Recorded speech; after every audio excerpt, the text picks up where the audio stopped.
singing it.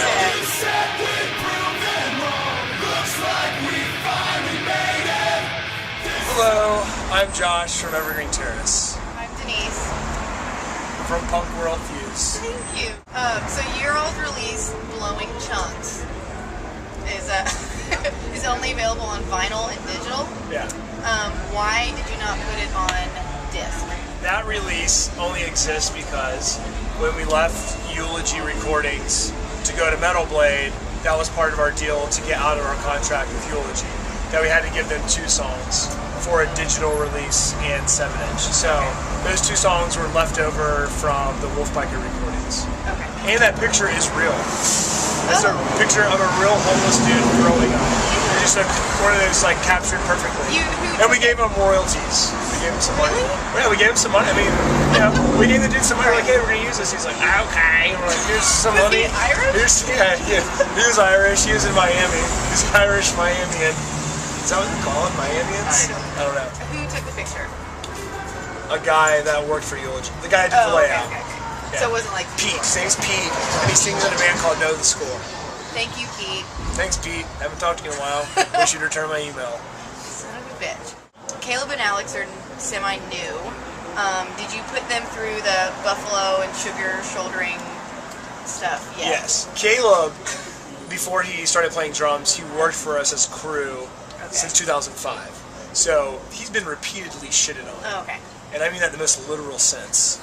Alex, he's in the middle of being hazed on this tour as well. Yeah. Do you still sugar shoulder? Because I learned that from you guys. And it's pretty good. It almost gets me in a lot of fist fights. Yeah. At the bars. We used to do pantsing a lot, and it got so out of control where we would start pantsing strangers.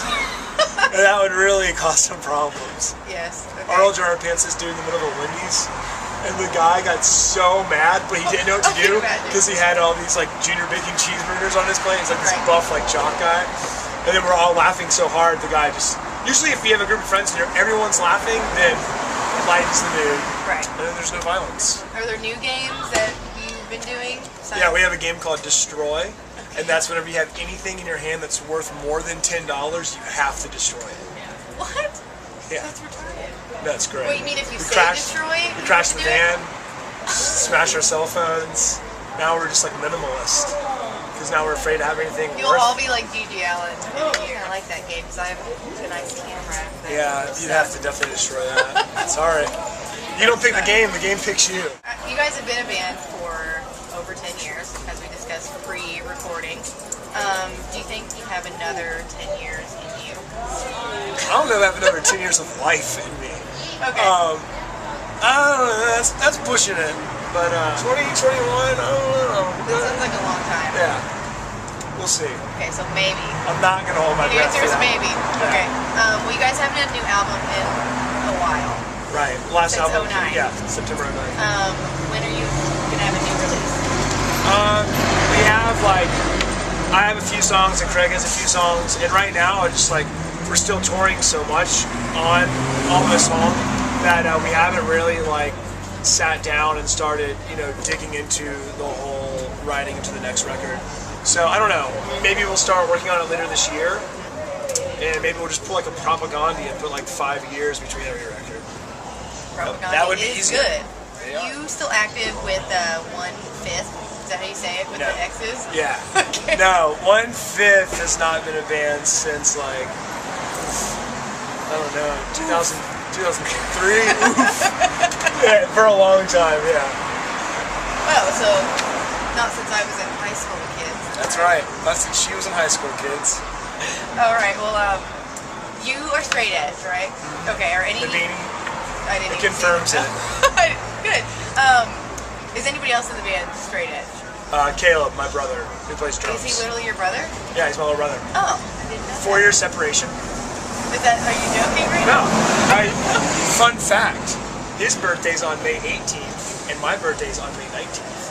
That is adorable. So that says that my dad and mom are horny normally around the same time of the year.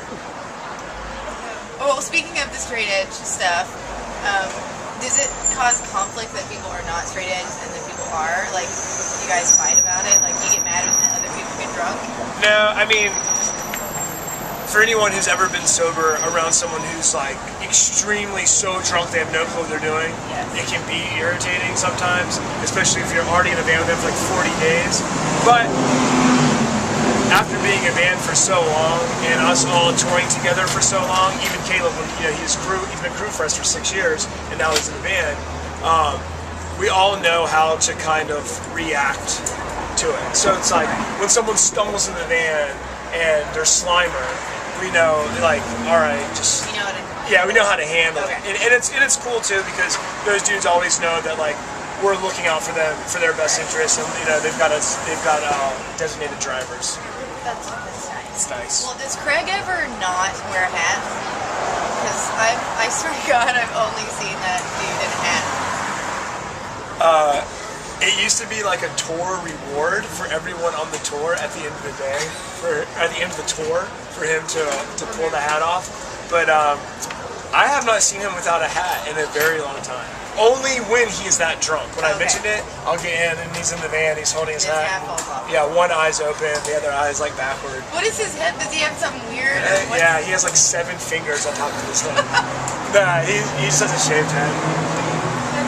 Yeah, it's fucking Have you like regretted tattoos? Oh, I wish. That would be Just like a hatchet man, like, right on the top of his head. It'd be great. God, well, if you had to change the name of your band tomorrow, what would your first choice be? Something awesome. You have to think of it right now. As I Lay Dying. Because then, either As I Lay Dying or Asking Alexandria, because then we'd just be able to trick everyone. Call up the promoters. Yeah, we're booking an As I Lay Dying tour. They'd be like, here's $1 million. Really, like a cool name. Can you think of anything like? Our band name's Evergreen Terrace. Clearly, we can't think of cool band names. Okay. My first band was called PMS, Punks Making Sound. Punks spelled with an X. Oh, that is very. So that just. We've gone from PMS to Evergreen Terrace. That shows you the evolution of my thought process. Yeah, the downward evolution of my thought process for band names. What are you doing after this tour? You keep touring, or are you gonna try to? Like personally? Either or. It's only you here, so fuck those guys. What are you doing, Josh? What am I doing? All right, good friends are gonna go back to the Appalachian Trail and do a section of hiking. And my fiance and I just planted a wonderful garden, and so I can't wait to get home to make sure that everything's blooming correctly and growing correctly. Okay. And I have a little miniature chihuahua that I'm gonna buy some new clothes for. Okay. Yeah, we're just gonna tour. We're just gonna go on tour and touring. it's the same old the shit. will be dead. I hope not, because it took a lot to bring that sucker back to life after this winter. That's it. All right, that is it, folks. Because that's all I've got.